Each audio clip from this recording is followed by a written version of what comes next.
Okay, now let's get to some of your thoughts on our live guest from last night's show, Multnomah County Commissioner Julia Brim-Edwards. She announced her campaign for county chair as county voters will elect a new chair in November using ranked choice voting. Maxine wrote to us, regarding Julia Brim-Edwards running for county chair, all I can say is thank God. I have always liked her, and I am very, very glad that she is running for the chair. Susan chimed in saying, it is good for Multnomah County to have Julia Brim-Edwards running for county chair. We need her leadership skills and results orientation to complement Mayor Wilson. Together, they can make the positive difference we need. But a viewer named Jeff was not swayed, writing, listening to her was like listening to a skipping vinyl record, same old issues that have not been solved. I heard nothing from her that pointed to the future, nothing that sounded like she would actually get anything done. Yawn. Voters should be wary. Brim-Edwards is just the second candidate to publicly announce her campaign for county chair. The other is fellow County Commissioner Shannon Singleton.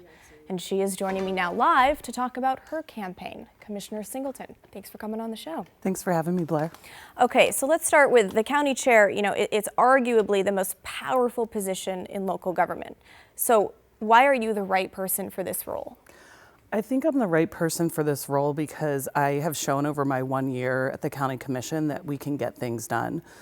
Essentially revamping the Homeless Services Department and moving funding back into core services last year, and really moving into employment services, looking at the future of how do we help people get out of poverty and not just focus on the crisis services.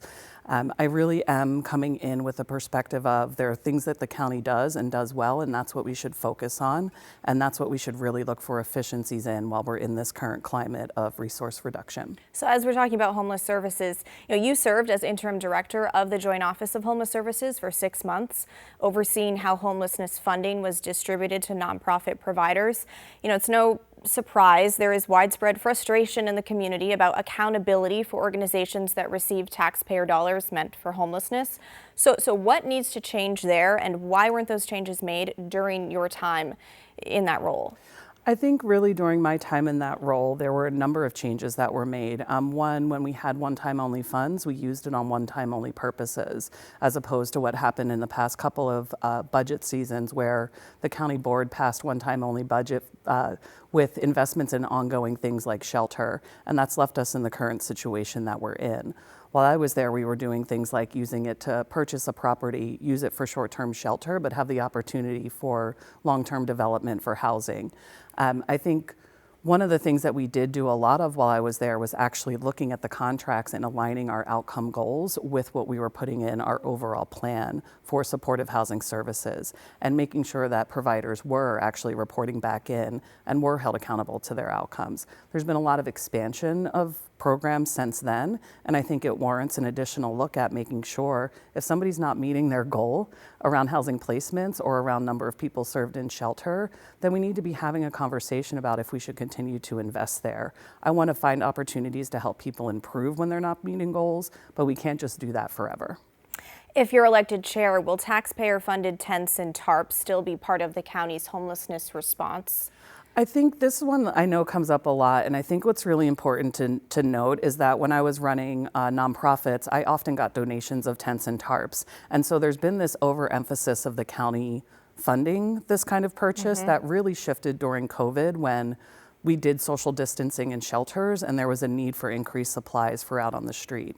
Now, if you're asking me if I would prefer that somebody die of hypothermia than have a tent, then I would never pick that. So I think that it's really about what do we have to do life-saving measures when that comes up, but let's also really work on the solution to homelessness, which is getting people back into homes that they can afford. And economic growth is another major issue. What role should the county play in supporting local businesses and creating more jobs? I think the county has a role that's mostly focused on workforce development. That's really a place that, not just within our construction contracts, but this year I held a workforce table and worked with all of the construction trades to look at opportunities to connect people in anti-poverty work into good paying jobs like the trades. We'll have an additional table that's about green jobs and climate jobs for a focus of a second workforce table. But one thing that I can point to now is with our Preschool for All program, for example, our job is really to help support opening enough slots for people to actually access preschool, whereas the City of Portland does economic development. And so it's about the partnership there for me on how can we bring county resources to leverage with city investments in economic development and not create another new economic development agency, but look at those opportunities to leverage resources with those that already exist. We know your fellow Commissioner Julia Brim-Edwards is also running for county chair. So what makes your campaign different from hers? I think really the difference for my campaign is that I am focused on really three key things.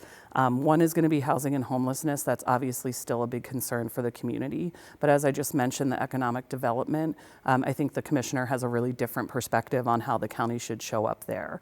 Additionally, my relationship with the city and how I've talked about the need to move past this current IGA and into a different space where we have an intercity compact with all of Multnomah County cities and focus on our places of partnership.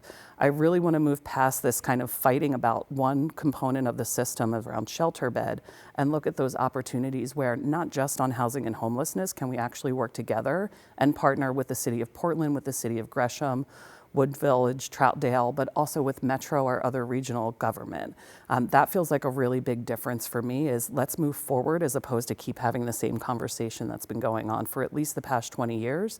And frankly, was in the last IGA with the city where they created a plan that they couldn't actually fund to meet some of the goals that they laid out in that plan. Yeah, I think moving forward is what everybody wants.